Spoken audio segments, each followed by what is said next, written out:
In color, the continuing story of Peyton Place.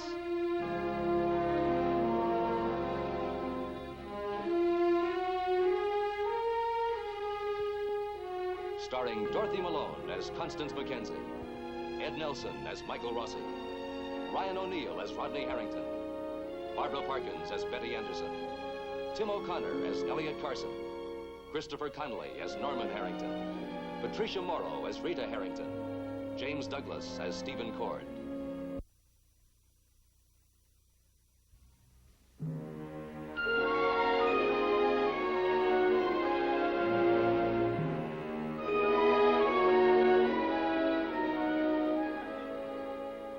Adrienne Van Leyden knows where she's going. She came to the house of Martin Peyton to do his bidding, to break up the marriage of his grandson, Stephen Cord. But someone stands in the way. A man who knows something about her past. A man who has never met her, yet despises her. Dr. Michael Rossi. That's for insulting my husband's memory. I only regret that I can't do more. Thank you, Mrs. Van Leyden. If you hadn't done that, I would have been very disappointed. Dr. Rossi has reason to be shocked, Adrienne. He wasn't insulting Philip's memory, he was insulting you.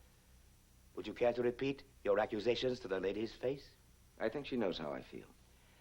The new chief of staff has a hobby. When he's not ordering new test tubes or counting paper clips, he enjoys a good game of slander.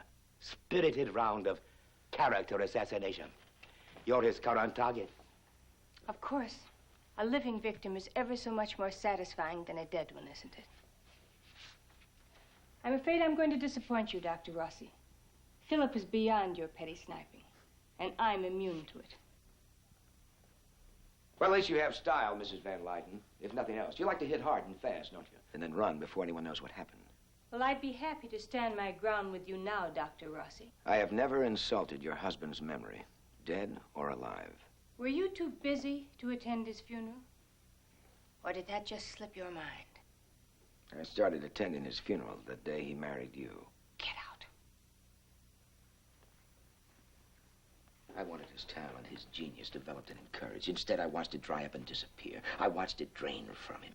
Because of me. Because he neglected his research program for the first time. Because of me. Because he went off on a 3-month sabbatical. That was stretched into 4 months, then 6 months, and then finally a complete leave of absence. Which left you to muddle through on your own. I watched him when he returned.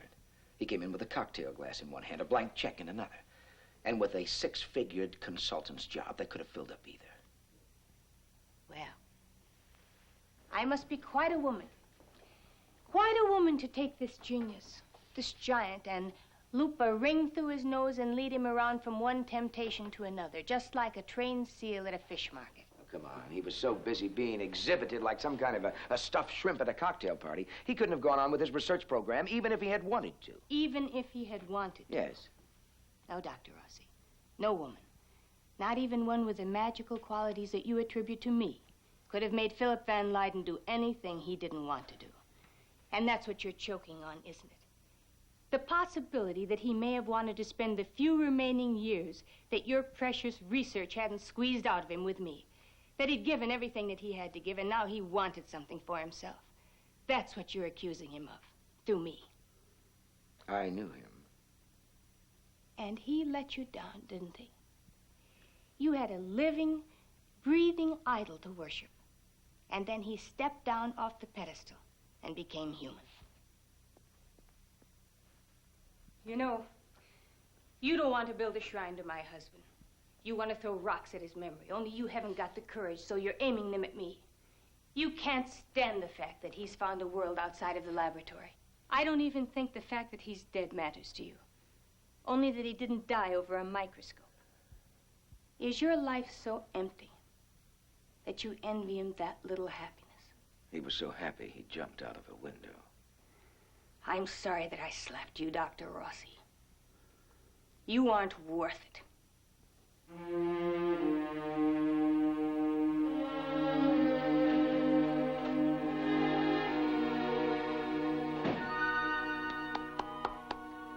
Brilliant. I'm tired, Martin. And well, you should be, my dear. A performance like that is terribly taxing.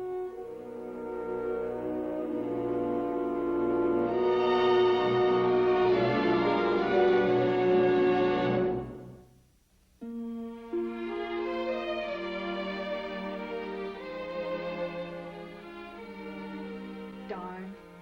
Snarl to end all snarls. Look at that.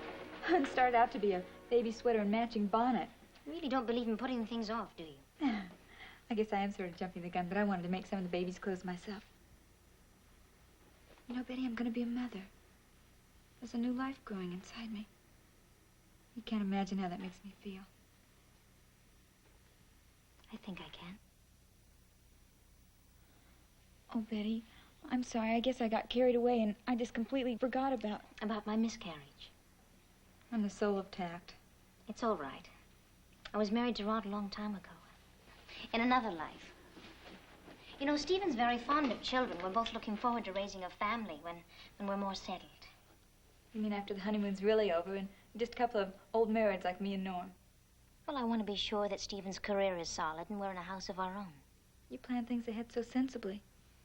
Norm and I aren't like that. I guess we figure if we put some things off, we might never get around to them. Most people would say yours is the better way. Rita. Come in. Hello. Hi. Hi. Hi. Well, I think I've taken enough of your time, Rita. Oh, Betty, please don't go. Watch closely, ladies. Harrington the Great will now save the situation. This incredibly awkward situation where a formerly married couple meet by chance during visiting hours. Well, how will Harrington the Great do it? Feast your eyes upon this book. Kid's got to have a name, doesn't it? Yeah? At the page 11, I picked out a few that I thought you might like. Dexter? It means fortunate. Norm told you? Yeah, Norm told me. Was he upset? Well, he's got a right to be, doesn't he, on his first kid? But we'll see him through. Hey, Alexander. It means leader of men. How about that? Or Andrew. Brave, manly. I have one. Harold. Okay, just a second. I'll look it up. Okay, go ahead. Powerful warrior. Right. What if it's a girl? Well, there were a couple that I liked very much. Audrey, which means noble strength, and Phoebe. Phoebe, Shining. How about Phoebe Audrey Harrington? Shining Noble Strength Harrington. Well, it's got a lot of class. I don't know. It makes me think of a lady wrestler. Hey, how about this for a boy? John. It means the Lord graciously giveth. I like that. Well, Rita, I'd better be going. I'm glad you're feeling better. Oh, won't you stay, Betty? No, I'm sorry I can't. What'd I say? Oh, well, you had no way of knowing. Before Betty and I were married, we used to talk about having family. And we liked the name John. I feel dumb. Don't, Rita, don't. I knew about Betty's miscarriage. Norm told me after we were married. I guess he shouldn't have. It was a car accident. It was my fault. I was driving. They brought her here to this hospital. She lost the baby. Oh, Rod, how terrible for both of you.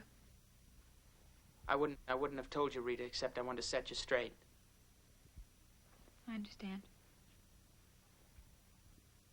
You know, it's funny how clearly you can see when you look back. That's when everything started going wrong. That's when we began hurting each other. Well, didn't you ever try and put things back together? Oh, yeah, but not at the same time. Maybe if we'd known more about real love, like you and Norman. Or maybe not, I don't know. Rod, Betty's not happy.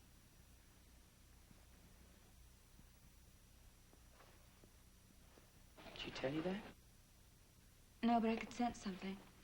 It's funny, you think she has everything she wants, married to Stephen and living in your grandfather's house? Or maybe you're just imagining. No, I wasn't. You know, you and my brother have it pretty good, Rita. Don't let anything happen to it. Rod, I'm counting on you to keep Norm from going off the deep end if things don't turn out like they should. Like if maybe you should have quintuplets. Even twins. It's a deal. I'm gonna go to Norm's now and we're gonna open a couple of cans of spaghetti. But hurry up and get well with you. We're running out of cans. Okay.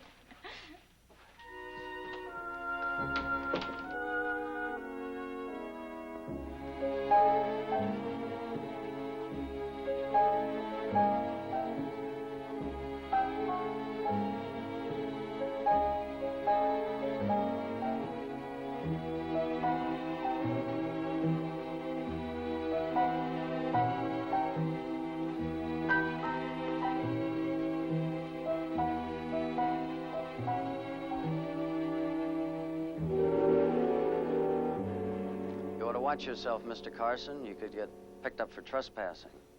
Well, I just want to talk to you. What do you want to do? Interview me for the Clarion? No, just a friendly little chat. About what? About Chandler.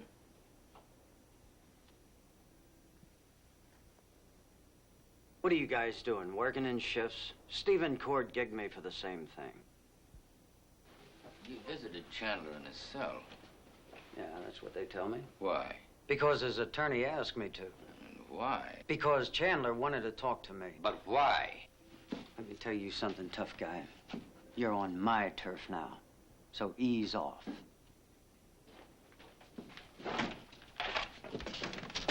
What have you got to hide? Nothing, Carson. Well, then why don't you tell me? Oh, because I don't feel it. That's the only reason? That's the only reason I'm going to give you, Carson. I've got a feeling you're afraid of something. You force your way into my house, right? You start yelling about that I had something to do with Chandler breaking out of jail. And then when I won't admit to it, you try to beat me into saying it. So I pick up old Betsy here for protection. And then, scrambled eggs, Carson. You're not the only one in this room that's waiting for an excuse to start something, so it can be before you tell me about Chandler or after. You pick it.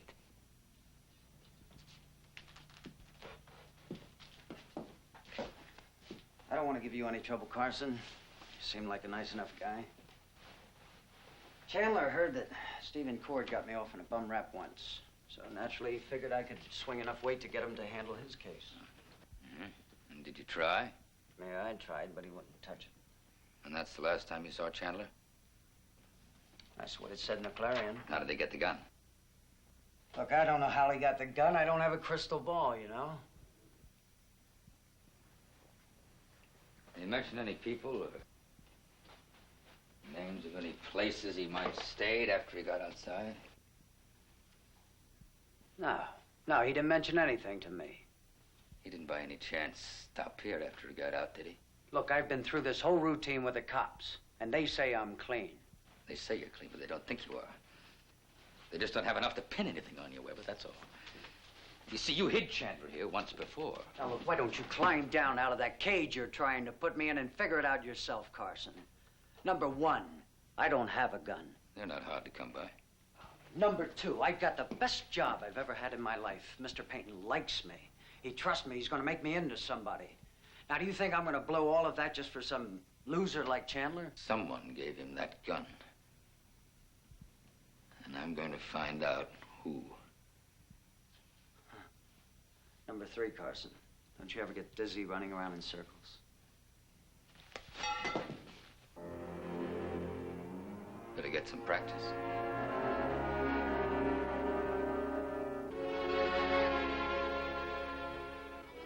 Because I'm going to be back.